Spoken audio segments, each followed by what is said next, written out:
So in this video, we're going to be taking a look at the Eachine Cinecan. Now, this is a 4K recording micro quadcopter that runs on 3 SHVs. Now, there's a couple things that I look for in these, which is one, efficiency, long flight time. Do I need to fight it to keep it in the air? How bad is the vibrations or oscillations or jello in the video? And the components that are being used. So let's get started.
When you first receive this, what they provide you is they give you one 3S HV battery, and they give you a couple extra components here. They give you a spare ribbon cable for the camera in case something bad happens to it.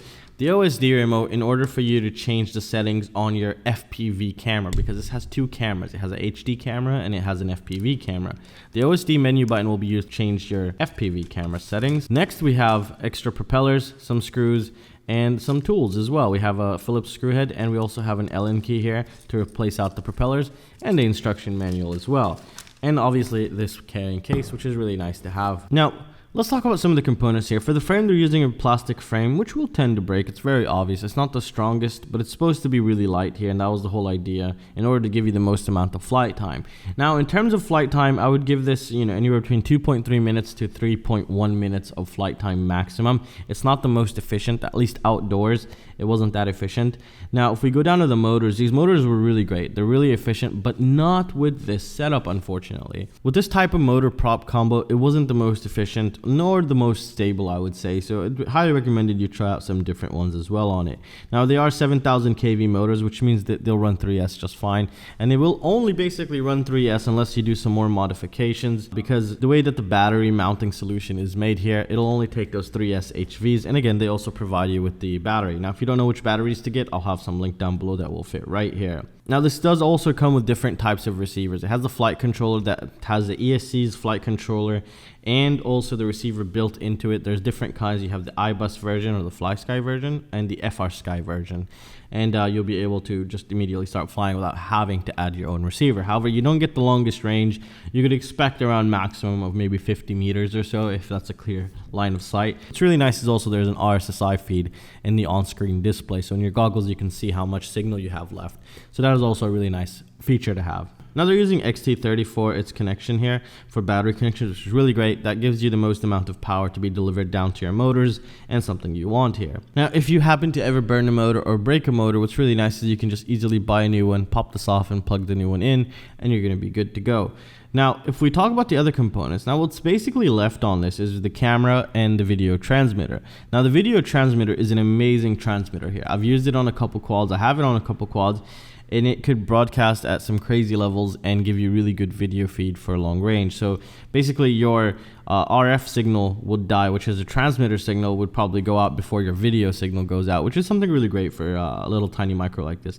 However, if you have the video transmitter outputting at the maximum power, then the power draw is going to be quite significant, and that'll reduce your flight time as well. So if you're not flying far, you don't need to max out the power settings on your video transmitter here. And also you do have smart audio, which means you could change the channel and power through the on-screen display, which is also something really great to have on something this small, because it'll be very difficult for you to access the buttons on the video transmitter. Now for the camera, they're using the Hakcrc, I think that's what they're calling it. And this is a 4K recording camera. It could record 1080p and 4K 30 frames per second, 1080p up to 90 or 120, I think.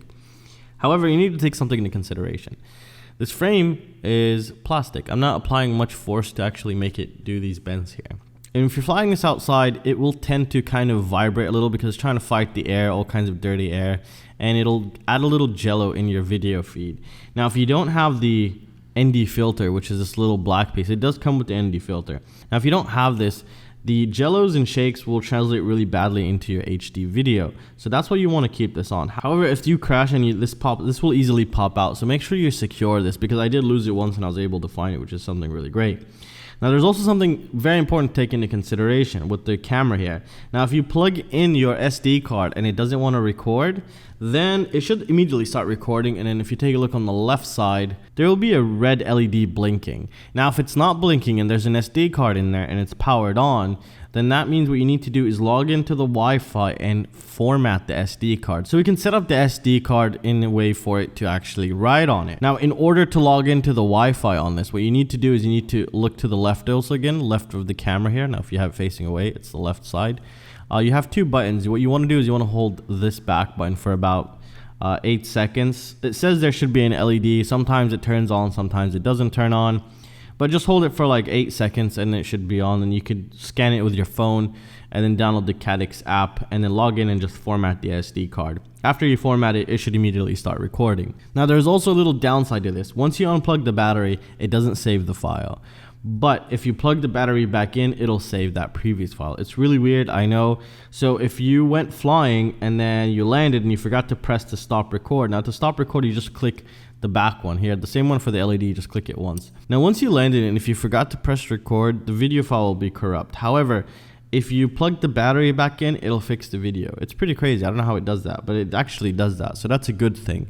That's something really great instead of losing that, because I did that on the last flight. I was like, no, it was a pretty good flight, and yeah, I was just afraid that I lost it, but then actually I didn't, and I was really happy for that. So it's always a good habit to kind of come back here and press the stop record button, which is that one. Just touch it once, it'll stop, because when it's recording, it'll be blinking right up here and right up there, and when it stops, it's just solid. So keep that in mind. And sometimes it could be even the green LED, or sometimes it can even be the red LED. So it's really weird in that perspective. I don't know why it's doing that. Maybe just mine here.